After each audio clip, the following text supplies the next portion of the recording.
جب محبت ہوتی ہے تب اس کی سمجھ نہیں ہوتی، اور جب سمجھ آتی ہے تب وہی محبت کہیں دور، بہت دور ہو جاتی ہے۔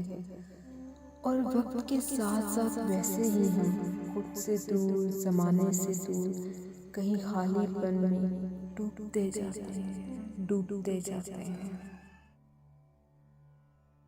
اگر کوئی کہے کہ پہاڑ اپنی جگہ سے ہل گیا تو اسے مانا جا سکتا ہے، لیکن اگر کوئی یہ کہے کہ کسی انسان نے اپنی فطرت بدل لی ہے تو اسے نہیں مانا جا سکتا۔ انسان اپنا بہت کچھ بدل سکتا ہے، حتیٰ کہ شکل بھی تبدیل کر لیتا ہے، لیکن وہ فطرت نہیں بدل سکتا۔ انسان کی فطرت اس کے پیدا ہونے سے پہلے ہی تشکیل پا چکی ہوتی ہے، اور پھر وہ اپنی اس تشکیل کے مطابق عمل کرنے پر مجبور ہوتا ہے، ایسے جیسے وہ اس فطرت میں ہی رہن رکھ دیا گیا ہو۔ انسان تبدیلی پسند ہے، وہ بدلتا رہتا ہے، لباس بدلتا ہے، اپنے سماجی، اخلاقی اور سیاسی کردار بدلتا ہے، مکان اور شہر بدلتا ہے، دوست اور دشمن بدلتا ہے، لیکن وہ جو کچھ بھی کرے اپنی فطرت نہیں بدل سکتا۔ کہتے ہیں کہ اگر ہزاروں من چینی بھی ڈال دی جائے تو کڑوا کنواں میٹھا نہیں ہو سکتا۔ پانی کا اصل ذائقہ اس کی فطرت ہے، ہم اسے ہزار رنگ دیں یہ اپنی فطرت پر رہتا ہے۔ ایک دفعہ ایک گدھ اور ایک شاہین بلند پرواز ہو گئے، بلندی پر ہوا میں تیرنے لگے۔ وہ دونوں ایک جیسے نظر آ رہے تھے، اپنی بلندیوں پر مست، زمین سے بے نیاز، آسمان سے بے خبر، بس مصروف ہے پرواز۔ دیکھنے والے بڑے حیران ہوئے کہ یہ دونوں ہم فطرت نہیں، ہم پرواز کیسے ہو گئے؟ شاہین نے گدھ سے کہا، دیکھو اس دنیا میں ذوق پرواز کے علاوہ اور کوئی بات قابل غور نہیں۔ گدھ نے بھی تکلفاً کہا، ہاں مجھے بھی پرواز عزیز ہے، میرے پر بھی بلند پروازی کے لیے مجھے ملے۔ لیکن کچھ ہی لمحوں میں بعد گدھ نے نیچے دیکھا، اسے دور ایک مرا ہوا گدھا نظر آیا۔ اس نے شاہین سے کہا، جہنم میں گئی تمہاری بلند پروازی اور بلند نگاہی، مجھے میری منزل پکار رہی ہے۔ اتنا کہہ کر گدھ نے ایک لمبا غوطہ لگایا اور اپنی منزل مردار پر آ گرا۔ فطرت الگ الگ تھی، منزل الگ الگ رہی۔ ہم سفر آدمی اگر ہم فطرت نہ ہو تو ساتھ کبھی منزل تک نہیں پہنچتا۔ انسانوں کو اگر غور سے دیکھا جائے تو یہ معلوم کرنا مشکل نہیں ہوگا کہ فطرت اپنا اظہار کرتی ہے۔ جو کمینہ ہے وہ کمینہ ہی ہے، خواہ وہ کسی مقام اور مرتبے میں ہو۔ میاں محمد صاحب رحمت اللہ علیہ کا ایک مشہور شعر ہے کہ نیچاں دی اشنائی کولوں کسے نہیں پھل پایا، ککر تے انگور چڑھایا ہر گچھا زخمایا۔ یعنی کمینے انسان کی دوستی کبھی کوئی پھل نہیں دیتی۔ جس طرح کیکر پر انگور کی بیل چڑھانے کا نتیجہ یہی ہوتا ہے کہ ہر گچھا زخمی ہو جاتا ہے۔ فطرت کا تعلق حالات اور تعلیم سے نہیں، اس کا تعلق انسان کے باطن سے ہے، اس کے باطنی انداز نظر سے ہے۔ ہم دیکھتے ہیں کہ کچھ لوگ فطری طور پر مذہب پرست ہیں، کچھ لوگ مذہب سے بیزار، مذہب پرست لوگ عبادت گاہیں بناتے ہیں، مثلا مسجد، مندر، چرچ، گردوارہ وغیرہ۔ یہ لوگ اپنے اپنے انداز میں اپنے اپنے پیشواؤں کے بتائے ہوئے راستے پر چلتے ہیں، اپنی باطنی ترقی کے لیے کوشاں رہتے ہیں۔ یہ الگ بات کہ اصل ارتقا کس کے پاس ہے۔ دنیاوی سفر کو کسی آسمانی ضابطے کے مطابق طے کرنے والے مذہبی لوگ کہلاتے ہیں۔ ان کی فطرت ہی ان کو مجبور کرتی ہے کہ وہ خود کو بلند خیالی سے آگاہ کرے۔ وہ اس کائنات کو کسی خالق کے حوالے سے دیکھنا چاہتے ہیں، اور یہی بات انہیں مذہبی شعور کی طرف لاتی ہے۔ یہ ان کی فطرت ہے۔ اور دوسرے لوگ تو ہمیشہ ہی دوسرے ہوتے ہیں، وہ کسی خالق کو ماننے کے لیے تیار ہی نہیں۔ جب خالق کو ہی نہیں مانتے تو وہ کسی رسول پر کیا اعتقاد رکھیں گے؟ ایسا کیوں ہے کہ کچھ لوگ دنیا سمیٹتے ہیں اور کچھ لوگ دنیا سے نجات چاہتے ہیں؟ یہی تو فطرت ہے۔ بنانے والے خالق اکبر کا حکم ہے کہ تم میں سے ہی وہ لوگ ہیں جو دنیا کے طلبگار ہوں گے، اور تم میں سے ہی وہ لوگ ہیں جو آخرت کے طلبگار ہوں گے۔ یہ خالق کا حکم ہے کہ ہر شے اپنے اصل کی طرف رجوع کرتی ہے۔ یہ اصل ہی فطرت ہے، یہی دیکھنے والی شے ہے۔ اس کا عرفان ہی عرفان ہے، چیزوں کو ان کی حقیقت کے روپ میں دیکھنا۔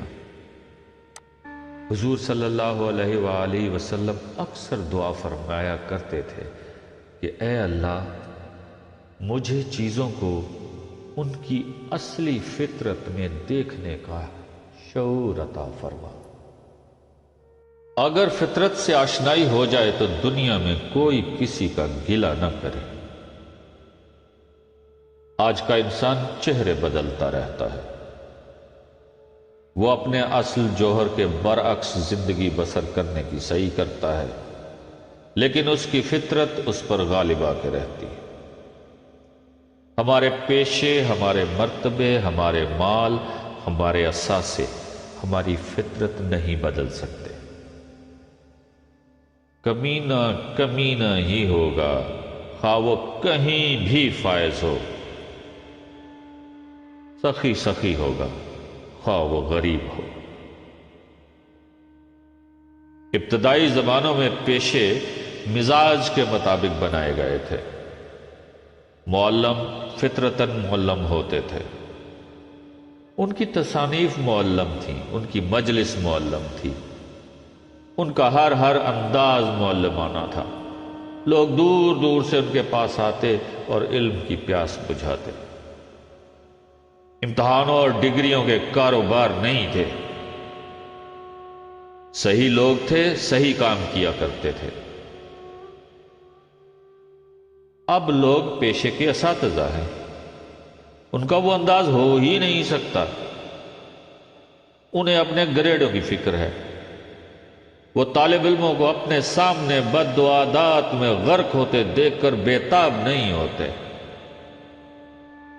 جب مہینوں کے مہینے گزر جائیں اور طالب علموں کا سفر رکا رہے، ان معلموں پر قیامت نہیں گزرتی۔ وہ تنخواہیں وصول کرتے ہیں اور چھٹیاں مناتے ہیں۔ یہ فطرت ہی کچھ اور ہے، وہ فطرت ہی کچھ اور تھی۔ ہر شعبہ اپنی بنیاد سے ہٹ سا گیا ہے۔ سیاست کو لے لیں، ہم دیکھتے ہیں اور ہم جانتے ہیں کہ کس قسم کے لوگ آگے آ رہے ہیں، ان سے کیا توقعات ہو سکتی ہیں۔ یہی وجہ ہے ہم ملک کی سطح پر ایک دائرے کا سفر کر رہے ہیں۔ زمانہ کہاں ترقی کر رہا ہے، ہم صرف دو بدو ہیں ایک دوسرے کے۔ جھگڑالو فطرت رکھنے والے لوگ کہیں قوم میں انتشار پیدا نہ کر دیں۔ سلیم فطرت لوگ سیاست سے گریز کرتے ہیں اور نتیجہ یہ کہ وہ لوگ ہی زیادہ مظلوم بنا دیے جاتے ہیں۔ سلیم اور حلیم فطرت لوگوں کو آگے آنا چاہیے تاکہ سفر کا رخ صحیح ہو۔ اگر انسان فطرت آشنا ہو جائے تو بہت سے جھگڑے اور بہت سے ہنگامے ختم ہو سکتے ہیں۔ ہم فطرت کو دو بنیادی حصوں میں تقسیم کریں، بد اور نیک، تو ہم دیکھیں گے کہ یہی دو گروہ اپنے اپنے عمل سے دنیا کو وہ کچھ بنا رہے ہیں جو یہ بن رہی ہے۔ ایک طرف تو انسان کی تکلیف کو دور کرنے کے لیے ہسپتال بن رہے ہیں، نیک فطرت لوگ دن رات انسان کی خدمت میں مصروف رہتے ہیں۔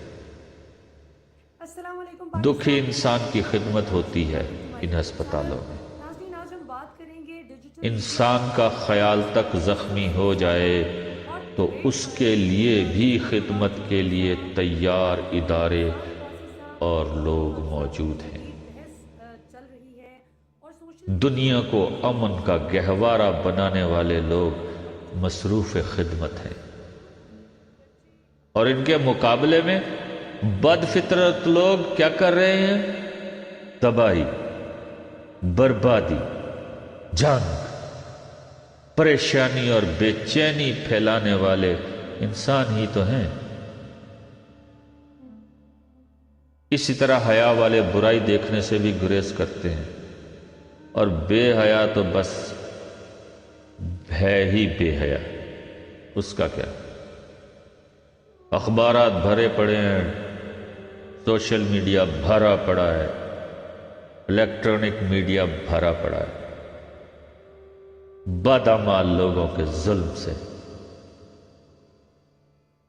لوٹنے والے، بم پھینکنے والے، نظام عالم درہم برہم کرنے والے، افراتفریاں مچانے والے، سماجی سکون برباد کرنے والے، محفوظ کو غیر محفوظ بنانے والے، محسن فراموش، دوستوں سے بھی غداری کرنے والے، میزبان کا گھر لوٹ کر لے جانے والے، مسافروں کو موت کے گھاٹ اتارنے والے، پاکیزہ روایات کو پارا پارا کرنے والے اپنی فطرت کا اظہار کرتے رہتے ہیں۔ نیک فطرت لوگ سماج ساز ہوتے ہیں، وہ انسانوں کو پریشان نہیں کرتے۔ فرق صرف اصل کا اور فطرت کا ہے۔ بد فطرت بدی کر کے ہی دم لیتا ہے۔ کہتے ہیں کسی زمانے میں ایک بادشاہ نے کچھ ڈاکو گرفتار کیے، ان کو سزائے موت کا حکم دیا۔ ڈاکوؤں میں ایک چھوٹا لڑکا بھی تھا۔ بادشاہ نے سوچا کہ ابھی بچہ ہی تو ہے، اسے نہ مارنا چاہیے۔ وزیر خاص نے کہا جہاں پناہ بچہ تو ہے، لیکن میں اس کو بد فطرت دیکھ رہا ہوں۔ بادشاہ نے کہا اسے ہم اپنے پاس رکھ کر پرورش کریں گے۔ وزیر کا کہنا نہ مانا گیا۔ دن گزرتے گئے، بچہ بڑا ہو گیا اور آخر ایک دن شہزادی کو لے اڑا۔ وزیر نے کہا اب رونا کس بات کا، بد ہی نکلا۔ یہ پہچان بھی خاص فطرت کی عطا ہے۔ بیج میں درخت کو دیکھنا ہر آدمی کا کام نہیں، یہ سعادت بھی عطا رحمانی ہے۔ حکمت ہر کسی کو عطا نہیں ہوتی۔ نیکی کے نام پر جماعتیں بنانے والے بد بھی ہو سکتے ہیں۔ ظاہر ضروری نہیں کہ باطن کا عکس ہو۔ اسی بات سے خبردار رہنے کی ضرورت ہے۔ ہمارے بہت بڑے بزرگ آزمائش کے لمحے میں ہی اصل ظاہر ہو جاتا ہے۔ کہتے ہیں ایک دفعہ بلیوں نے مل کر چناؤ کے ذریعے ایک بلی کو سردار بنا دیا، اس کے سر پر تاج رکھ دیا۔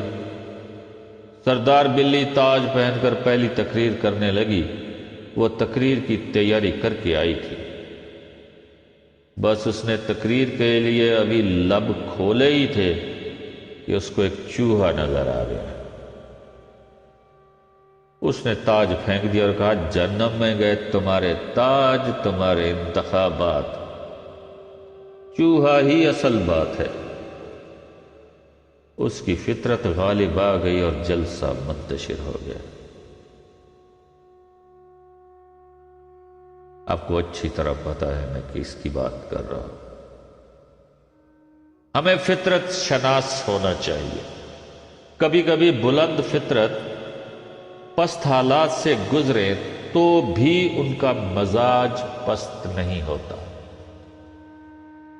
اعلی ظرفی یہی ہے کہ ایسے لوگوں کی عزت کی جائے۔ ایک دفعہ حضور اکرم صلی اللہ علیہ وآلہ وسلم کے روبرو غلام پیش کیے گئے۔ ان میں حاتم تائی کی بیٹی بھی تھی۔ آپ صلی اللہ علیہ وآلہ وسلم نے پہچانا کہ سخی باپ کی سخی بیٹی ہے۔ آپ صلی اللہ علیہ وآلہ وسلم نے اس کے بیٹھنے کے لیے اپنی چادر مبارک بچھا دی، سخی کی عزت کی، حالانکہ وہ غلام تھی۔ پیغمبر صلی اللہ علیہ وآلہ وسلم کی بات باتوں کی پیغمبر ہوتی ہے۔ بس یہی سند ہے کہ حالات کے پیچھے اصل فطرت کو پہچاننا چاہیے۔ وہ ملک ترقی کرتے ہیں جہاں اداروں کے سربراہ نیک فطرت لوگ ہوں۔ حساس فطرت انسانوں کا خیال رکھنا چاہیے، کہیں وہ ہمارے عمل سے آزردہ نہ ہو۔ ایک دفعہ ایک بادشاہ نے ایک آدمی کو یوں سزائے موت دی کہ اسے پہاڑ سے گرا دیا جائے۔ وہ آدمی بچ گیا۔ بادشاہ نے کہا اسے دریا میں گرا دیا جائے، وہ بچ گیا۔ بادشاہ نے اس سے پوچھا، اے انسان تو مرتا کیوں نہیں؟ اس نے کہا اگر مجھے آسمان سے بھی گرا دو تو میں بچ جاؤں گا، میں خاص فطرت رکھتا ہوں، میں کسی بلندی سے گر کر نہیں مر سکتا۔ ہاں البتہ مجھے مارنا ہی ہے تو مجھے نظروں سے گرا دو، میں مر جاؤں گا۔ کسی شخص سے اس کی فطرت کے خلاف کام لینا ظلم کہلاتا ہے۔ اس ظلم سے بچنے کے لیے اور اس سے سماج کو بچانے کے لیے فطرت آشنا جوہر شناس لوگوں کی ضرورت ہے۔ اداروں کے سربراہوں کی فطرت کے بارے میں غفلت نہیں برتنا چاہیے۔ یہی ایک ضروری احتیاط ہے۔ تحفے وصول ورد کرنے والے کو بااختیار نہیں بنانا چاہیے۔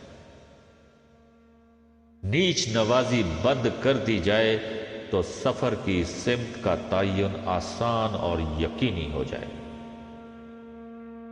اگر اعلی ظرفوں کو اعلی مرتبہ بنا دیا جائے تو منزل مل جاتی ہے۔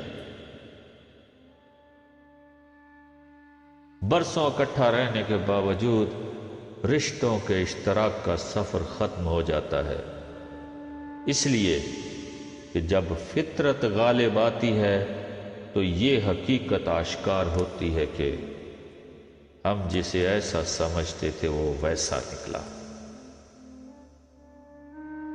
مختلف فطرتیں مشترک سفر نہیں کر سکتی۔ اگر ایسا ہو رہا ہو تو زیادہ دیر قائم نہیں رہ سکتا۔ پیر رومی رحمت اللہ علیہ کہتے ہیں کہ ایک دفعہ دجلہ کے کنارے پر انہوں نے ایک عجب منظر دیکھا۔ ایک کوا اور ایک ہنس ساتھ ساتھ چگ رہے تھے۔ مولانا حیران ہوئے کہ یہ کیسا منظر ہے کہ دو الگ فطرتیں ایک ساتھ دانہ چگ رہی ہیں۔ مولانا ان کے قریب گئے، معلوم ہوا کہ دونوں ہی زخمی تھے۔ بیماری میں مختلف فطرتوں کا عارضی اشتراک ہو سکتا ہے، لیکن صحت مند وجود اپنی فطرت کے علاوہ کسی اور اشتراک میں موجود نہیں رہ سکتا۔ کبھی کبھی صحبت غیر انسان کی فطرت کو عارضی طور پر روپوش کر دیتی، لیکن یہ وقت ہمیشہ نہیں رہتا۔ آخر روپوش رونما ہو کر رہتا ہے۔ ایک دفعہ ایک شیر نے دیکھا کہ ایک شیرزادہ بھیڑوں کے گلے میں نہایت شریفانہ زندگی بسر کر رہا ہے۔ وہ بہت حیران ہوا کہ یہ کیا قیامت ہے، شیر نے فطرت بدل لی۔ وہ اس جوان کے پاس گیا اور کہا، میرے ساتھ آؤ، میں آپ کو ایک نظارہ دکھاتا ہوں۔ وہ اسے تالاب پر لے گیا اور کہا، غور سے دیکھو، ہم دونوں کی شکلیں برابر ہیں، ہم ایک ہی جنس ہیں، ہماری ایک ہی فطرت ہے۔ اب دیکھو میرا عمل۔ اس نے ایک بھیڑ کو گردن سے پکڑا اور آنن فانن اسے چیر پھاڑ کر پھینک دیا۔ بس اتنی ہی دیر درکار تھی، شیرزادے کا جوہر بیدار ہو گیا، فطرت غالب آئی، وہ بھی واقعی شیر بن گیا۔ اصل فطرت کو بیدار ہونے کے لیے صحبت صالح درکار ہے۔ صالح فطرت لوگوں کو اہم مقامات پر فائز کرنے سے اہم نتائج حاصل کیے جا سکتے ہیں۔ یہ تقسیم فاطر حقیقی نے قائم کر رکھی ہے۔ فطرت اس لیے نہیں بدلتی کہ اسے فاطر حقیقی نے نہ بدلنے کے لیے پیدا فرمایا ہے۔ پہاڑ اپنی جگہ سے ہل سکتا ہے، لیکن انسان کی فطرت نہیں بدل سکتی، یہ اٹل ہے۔